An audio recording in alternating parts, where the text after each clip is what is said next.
प्यारे देशवासियों, लोकसभा के चुनाव संपन्न हुए और जो प्रधानमंत्री नरेंद्र मोदी कह रहे थे अब की बार 400 पार, वो 400 पार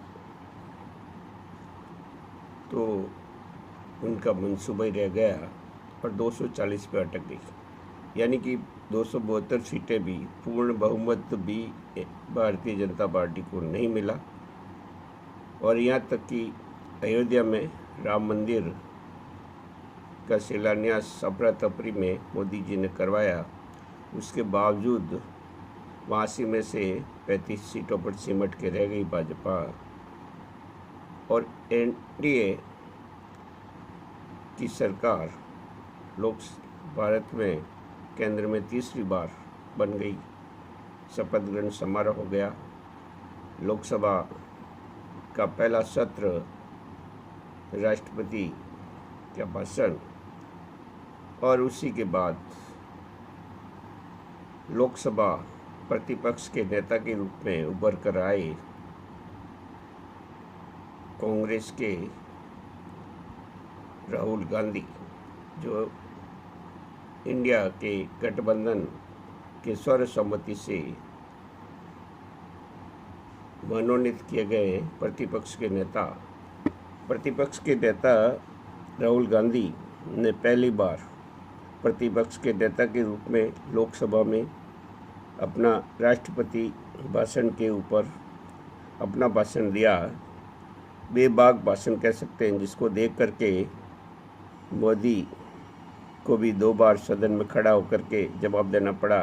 यहाँ तक कि रक्षा मंत्री राजनाथ सिंह को भी, गृह मंत्री अमित शाह को भी और कृषि मंत्री को भी, सभी को, और क्या कौन कौन से मंत्री उठ करके इनके जवाब देने को तत्पर थे। तो कोई ज़माना था जब सीधे नरेंद्र मोदी राहुल गांधी को सीधे देखना भी पसंद नहीं करते थे। जो आज जब लोकसभा स्पीकर का चुनाव हुआ तो हाथ मिलाया, सदन तक दोनों छोड़ने गए। ये परंपरा रही है और उस परंपरा का पालन करना ही पड़ रहा है। एक तरफ कांग्रेस मुक्त भारत बनाने जा रहे थे, दूसरी तरफ 2014 में 2019 में जो सीटें कांग्रेस को नहीं मिली, उससे अधिक डबल सीटें इस बार लोकसभा में जीत कर लेके आए, 99 सीटें। और उसी के आधार पे जो 543 सीटें, उसकी 10% जीतने वाले पार्टी को ही लोकसभा प्रतिपक्ष का नेता बनाया जाता है, जिसकी वजह से पिछले 10 साल से लोकसभा प्रतिपक्ष का नेता का पद खाली रहा। बहुत ही खुशी की बात है कि राहुल गांधी ने प्रतिपक्ष के नेता का पद स्वीकार किया और बखूबी वो अपने पद के प्रथम भाषण में ही उन्होंने दिखा दिया कि अपनी मैच्योरिटी कैसी है। क्योंकि आज दिन तक तो मोदी राहुल गांधी को एक अलग ही दर्जा बीजेपी वाले दे रहे थे और वो पप्पू पप्पू कह रहे थे।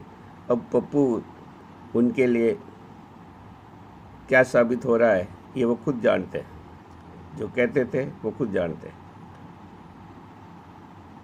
लेकिन लोकसभा में एक बात देखने को मिली कि ये लोकसभा में पुरानी बातों को वापस दोहराना, कब इमरजेंसी लगी थी, कब इंदिरा गांधी जी ने क्या कहा था, उसके बाद इंदिरा गांधी जी ने उसके प्रति कई बार माफ़ी भी मांग ली गई। अब उन बातों को वापस दोहरा करके क्या मालूम मोदी क्या साबित करना चाहते हैं। यानी कि अपनी बात को भुला करके पुरानी बात को याद दिला करके लोगों को गुमराह करने की कोशिश कर रहे हैं, पूरे भारत की जनता को भी गुमराह कर रहे हैं। जबकि होना तो ये चाहिए था कि इनके 10 साल के अंदर जो 2 सत्र इनका शासन रहा है, ये प्रधानमंत्री रहे हैं, 2 सत्र में 10 सालों में जो विकास कार्य भारत में किया है, भारत को किस चरम सीमा पर लेकर गए, उनका बखान करने की बजाय ये फालतू की बातों पर अपना समय और लोकसभा का सत्र का समय भी बर्बाद कर रहे हैं। छिटाकशी एक दूसरे पर राहुल गांधी के ऊपर, राहुल गांधी के परिवार के ऊपर, राहुल गांधी की राजीव गांधी, इंदिरा गांधी, नेहरू जी के ऊपर, उन सब बातों से अब क्या लेना देना। जो बीत गई सो बीत गई, आगे की सुध लेनी चाहिए। और ये बुद्धि रखते हुए सद्बुद्धि दे भगवान उन सबको कि सद्बुद्धि के साथ आगे कार्य करें। इसी के साथ जय हिंद, जय भारत।